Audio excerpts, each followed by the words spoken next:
नमस्कार, स्टेक बात न्यूज में आपका स्वागत है। मैं हूं आपके साथ राहुल शर्मा। तो सीधी लाइव तस्वीरें इस समय आप देख रहे हैं सेक्टर 3 स्थित डीएवी स्कूल के बाहर से फिर से अभिभावक यहां पर इकट्ठे हो चुके हैं। हम आपको एक बात और बता देते हैं, क्योंकि 15 तारीख को जहां पर डीएवी स्कूल के बाहर गेट पर ताला यहां पर लगाया गया था, मात्र आधे घंटे के बाद वो ताला खोल दिया गया था। मगर आज हमारे साथ यहां पर अभिभावक भी यहां पर इकट्ठे हो चुके हैं। मगर आज 7 मेंबर कोर की जो कमेटी थी वो अंदर बात करने के लिए गई थी। वो किस प्रकार से अंदर बात हुई है, बैठक हुई थी, यहाँ पर लगभग कम से कम 2 घंटे मीटिंग अंदर चली है।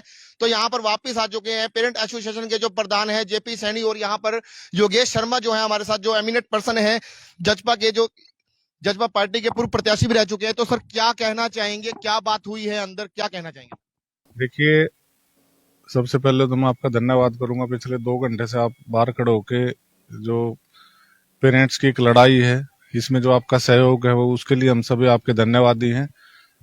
देखिए, हम आज एक बड़ी पॉजिटिव सोच के साथ, हम उस दिन भी पॉजिटिव सोच के साथ ही आए थे कि स्कूल मैनेजमेंट से बैठ के बात की जाए कि क्या क्या दिक्कत है और क्यों आप सरकार के नियमों को दरकिनार करके आप इन चीजों को कि पेरेंट्स को परेशान करने का काम कर रहे हैं। हमारी सरकार बिल्कुल साफ तौर पे कह चुकी है कि फॉर्म 6 के अकॉर्डिंग फीस लें, और किसी भी ऐसे स्कूल की जो मनमानी है वो सहन नहीं की जाएगी। परंतु हम सभी तथ्यों के साथ, सारे उन वैलिड डॉक्यूमेंट्स के साथ आज इनसे बात करने के लिए गए थे। और कहीं ना कहीं बात एक उसको कहते हैं कि अंजाम तक चली भी जाती, परंतु जो यहाँ की प्राचार्य हैं, उनका जो रवैया है और उनके द्वारा जो शब्द यूज किए गए, उनके एक साथी थे, वो हमें कहते हैं कि आप प्रोपगेंडा कर रहे हो। तो देखिए, कोई इंसल्ट करवाने के लिए हम नहीं आए थे, और ये लड़ाई खाली हम 6 लोगों की नहीं थी कि हम ही अपने, हमें ये भी बोला गया कि जी आप लोगों का कर देते हैं। परंतु मेरी भी ये सोच थी, और सभी मेरे ख्याल से जितने लोग 1.5 साल से इस मुहिम के साथ जुड़े हुए हैं, सभी की एक सोच है कि जो लोग अप्रोच करते हैं, कहीं ना कहीं देखो, नियमों को दरकिनार तो स्कूल ने किया है और धक्केशाही इनके द्वारा करी जा रही है, परंतु इनका रवैया आज भी पेरेंट्स के प्रति पॉजिटिव नहीं है। ये लोग तो सिर्फ अपनी एक वो टालने के लिए, हमें इतना तक कहा गया जी आप हमारे स्कूल के बाहर ही क्यों आए, दूसरे स्कूलों में क्यों नहीं। अरे सरगना तो आप हो, आप ही नहीं इस चीज को सुन रहे तो और कौन वो करेगा। तो आज की जो इनसे वार्ता रही वो पूर्ण रूप से नेगेटिव थी, और इसका क्रेडिट जो प्रिंसिपल हैं वो बच्चों से और पेरेंट्स से ज्यादा अपने अहम को तवज्जो देते हैं। और ऐसा हमने देखा भी, बड़ी उंगली उठा उठा के धमकाना, इस तरीके की कोई भी चीज हम सहन नहीं करेंगे। और इस चीज का जवाब आज अभी हम अंदर से आए हैं।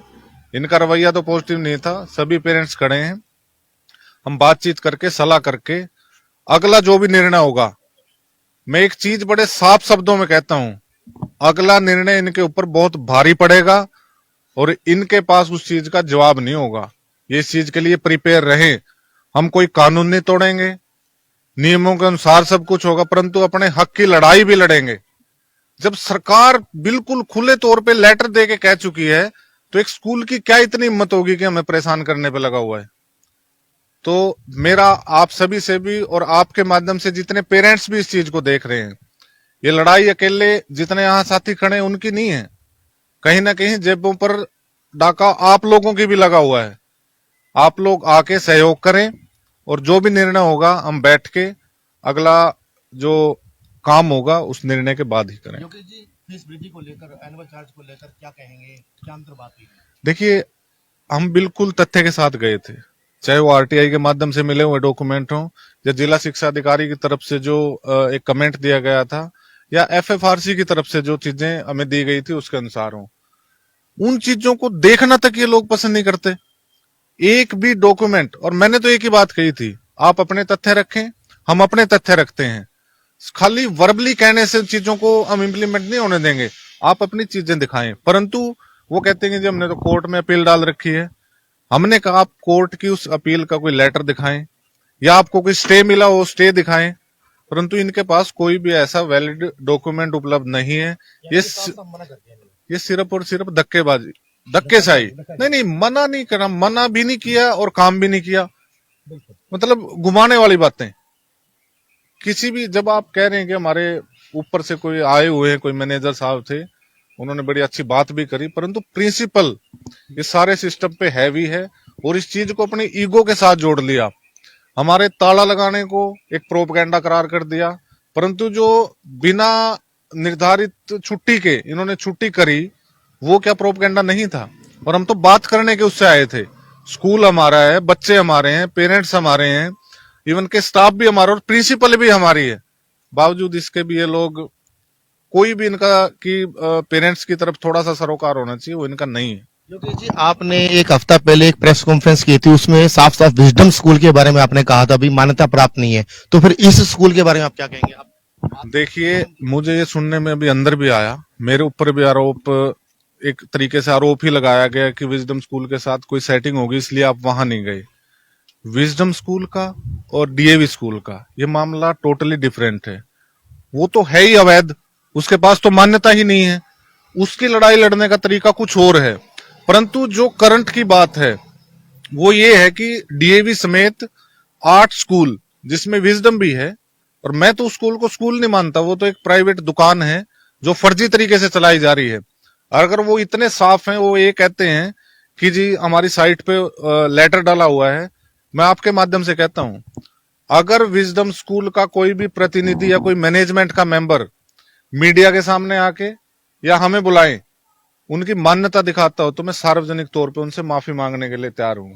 परंतु अगर आंख दिखा के इन चीजों को करेंगे, हम बात करने आए हैं डीएवी स्कूल से, और 100 पुलिस कर्मचारी आप अपने आगे वाटर कैनन लगा के, अरे हम आतंकवादी थोड़ा है, हमारे ही बच्चों से चल रहा होगा स्कूल।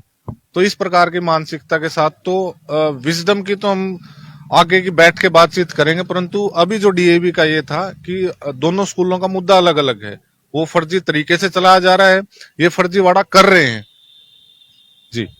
क्या कहना चाहेंगे? वैसे तो सारा डिटेल में योगेश शर्मा जी ने बता ही दिया है। बाकी जहां तक आज का ये एपिसोड रहा है, तो कहीं ना कहीं बात जब भी सिरे पे लगी, तो दो ही पर्सनैलिटी वहां अंदर ऐसे थे जिनकी वजह से ये जो बात बनती बनती कहीं ना कहीं लास्ट में मतलब वो पीछे छूट गई।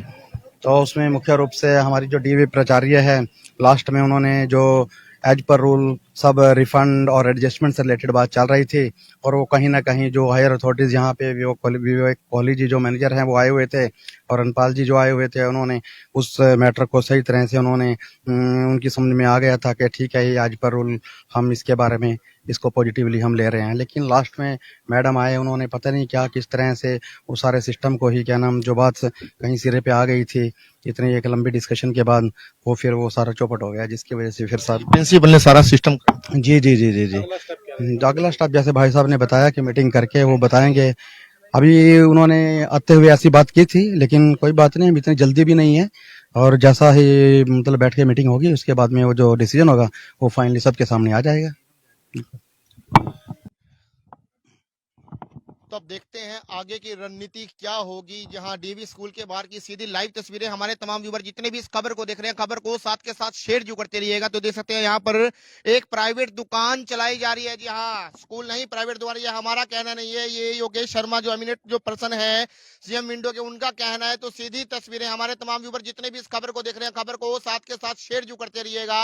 मगर ताला लगाने की बात को भी प्रोपगेंडा बताया जा रहा है। तो यहाँ पर जेपी सैनी का कहना है, पेरेंट एसोसिएशन के जो प्रधान है उनका कहना है, बात पूरे सिरे पर चढ़ चुकी थी, मगर लास्ट टाइम में ऐसा हुआ तो प्रिंसिपल के कारण, यहाँ डेवी स्कूल की प्रिंसिपल के कारण सारी बात जो है वो बिल्कुल खत्म हो चुकी है। मतलब कि बात कहीं पर सिरे पे नहीं लगी है। तो आप इस समय सीधी लाइव तस्वीरें इस समय आप देख रहे हैं डीएवी स्कूल के बाहर सेक्टर 3 के स्थित, जहां पर 15 तारीख को यहाँ पर ताला लगा दिया गया था, मगर ड्यूटी मजिस्ट्रेट मौके पर यहाँ पर पहुंचे। आधे घंटे बाद यहाँ पर डीएसपी साहब भी पहुंचे थे। पूरा पुलिस प्रशासन का जो अमला था वो यहाँ पर डीएवी स्कूल के बाहर में पहुंचा था। उस समय काफी पुलिस प्रशासन के अधिकारी यहाँ पर पहुंच चुके थे, एसएचओ समेत यहाँ पर।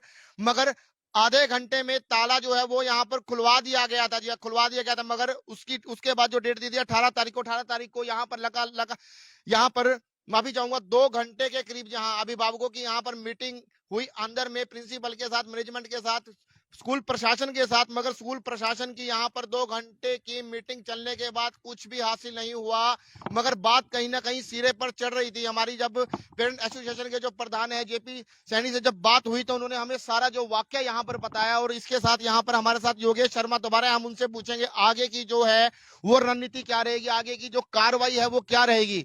तो योगेश जी, आगे की कार्रवाई क्या रहेगी? टेंट लगेगा, क्या करेंगे, क्या करेंगे? सर, आगे की कार्रवाई सहन करने की क्षमता इस स्कूल के अंदर नहीं है, और वो स्टेप जो अगला होगा ये सोच के हैरान होंगे हम, इनको वो जवाब देंगे। जिस प्रकार का व्यवहार प्रिंसिपल मैडम ने हमारे साथ किया है उसका बदतमीजी की है। उसका जवाब हम, हमारी प्रिंसिपल हैं, सम्मानित हैं, बड़ी हैं, हम उस प्रकार का व्यवहार तो नहीं करेंगे, परंतु एक तरीका होता है अपनी बात रखने का, और उस तरीके को बड़ी मजबूती से एक बार सारे सलाह करके वो काम करेंगे। और मैं एक चीज बड़े साफ शब्दों में और दमदार तरीके से कहता हूँ, अगला स्टेप इन पे सहन करने की क्षमता नहीं है, इनको बड़ा भारी पड़ेगा। तो योगेश शर्मा जी का कहना है अगली बार जो हमारा जो स्टेप होगा जी, हमारा जो स्टेप होगा इन पे सहन नहीं होगा जी, सहन करने की क्षमता नहीं होगी। तो जिस हिसाब से योगेश शर्मा ने कहा है, यहाँ पर प्रिंसिपल की तरफ से गलत व्यवहार किया गया हमारे साथ, जी हाँ, गलत व्यवहार यहाँ पर किया गया है। तो हमारे तमाम व्यूअर जितने भी इस खबर को देख रहे हैं, खबर को साथ के साथ शेयर जू करते रहिएगा। तो देखते हैं आगे की रणनीति क्या रहेगी, कैसे रहेगी, कब होगी। तो तब तक के लिए बने रहिए स्टीक बात सीधी बात पर, और तमाम खबरों के साथ मिलते हैं आपको राहुल शर्मा के साथ। धन्यवाद।